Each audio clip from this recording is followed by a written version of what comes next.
सुरुचि ने प्रवचन सुन सुन के प्रतिज्ञा ले ली थी कि अब वो कोई भी पाप नहीं करेगी, सबसे अच्छे से बात करेगी, किसी के साथ बुरा नहीं करेगी। बहू, ये मच्छर तेरे गाल पे कब से बैठा है? अरे काट लिया तो गाल गुलाब की तरह लाल कर देगा। बैठे रहने दो माँ जी, उसे आराम करना होगा।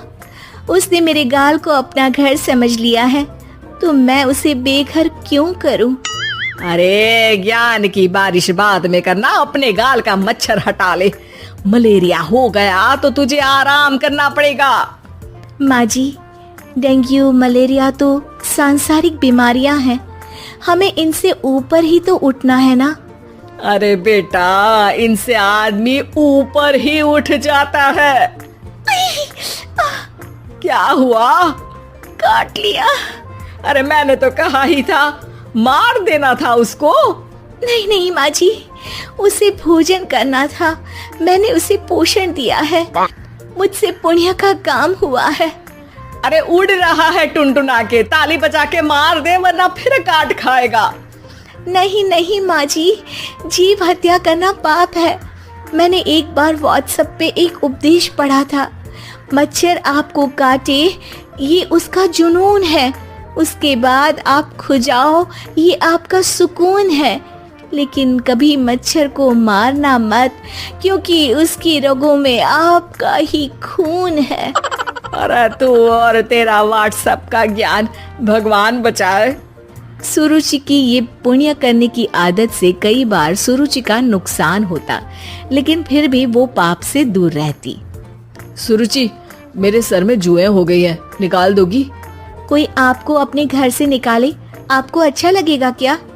अरे लेकिन परेशान करती हैं जुएं, दिन भर सर खुजाता रहता हूँ। देखो, इसी बहाने तुम्हारे सर की चंपी हो जाती है। तुम्हें तो जुओं को थैंक यू कहना चाहिए। तभी बाहर से ससुर जी की आवाज आती है। बहू, बहू। अभी आई बाबूजी। बेटा सुनो, ये देखो चाय में ना मक्खी तैर रही है, दूसरी चाय ले आओ जाओ। ला दूंगी, पर मक्खी मत हटाइएगा। अरे क्यों बेटा? मक्खी चाय का सेवन कर रही है, अच्छा थोड़ी ना लगेगा आप बीच में अडंगा डाल देंगी तो। आपको अच्छा लगेगा क्या अगर कोई आपकी चाय छीन ले? अरे पर निकालूंगा नहीं तो मक्खी मर जाएगी बेटा। नहीं नहीं बाबूजी, आप उसे पीने दीजिए, पीकर उड़ जाएगी। लेकिन बाबूजी मक्खी के साथ ही चाय पी जाते हैं।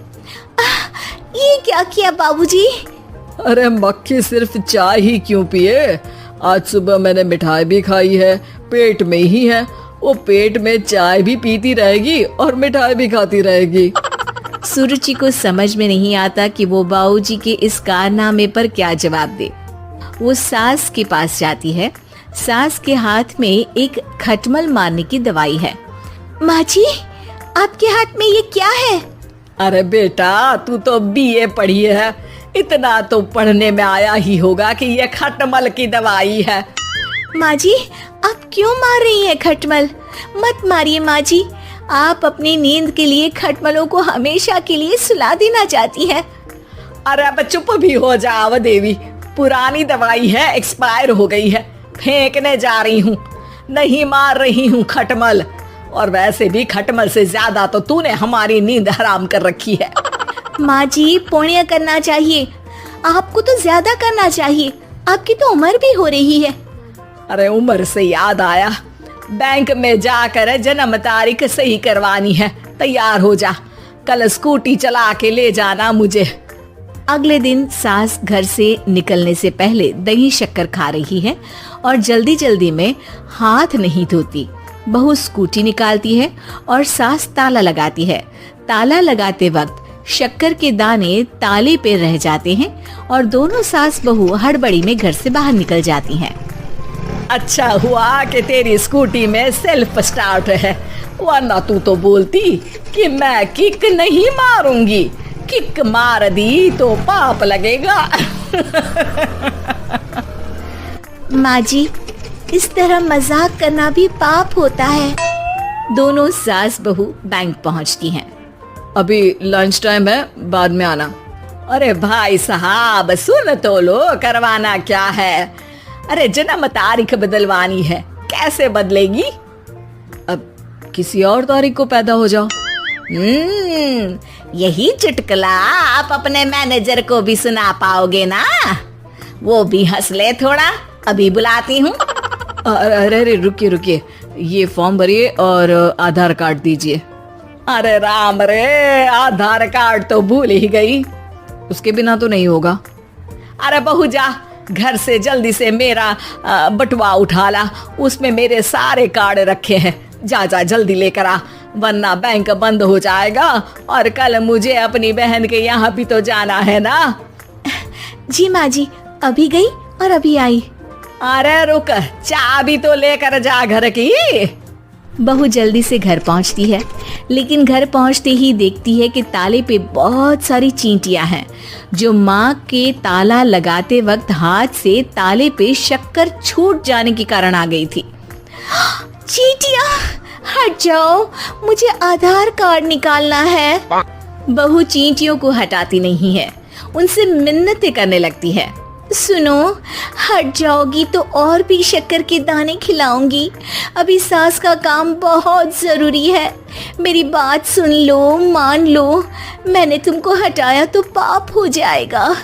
चींटियां कैसे सुरुचि की बातें सुनती जब घर में ही उसकी कोई नहीं सुनता था। शाम हो जाती है पर चींटियां हटती नहीं है।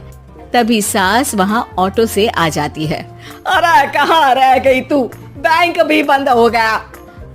माँ जी, ताले पे चींटी।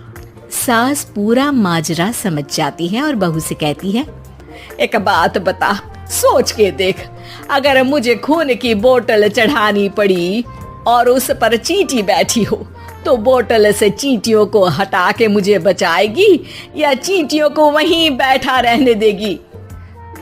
माँ जी, ऐसा होगा ही नहीं। अरे चींटियों को तो मीठा पसंद होता है, खून की बोतल पे तो मच्छर आएगा, क्योंकि खून तो मच्छर पीता है। सास सर पकड़कर बैठ जाती है और रोने लगती है। तभी ससुर जी और सुरुचि का पति भी वहां आ जाता है। अरे रो क्यों रही हो? रहने दो जी, तुमको बताया तो तुम भी रोने लगोगी अपनी किस्मत पर। अगले दिन सास अपनी बड़ी बहन के यहाँ चली जाती है। पति अपना काम कर रहा होता है और सुरुचि उसके पास जाकर कहती है, ये जुए खत्म करने की दवाई है, मैं मालिश कर देती हूँ। अरे लेकिन तुमको पाप नहीं लगेगा? अपनों की खुशी के लिए अगर छोटे मोटे पाप करने पड़े तो वो पाप अच्छे हैं जी।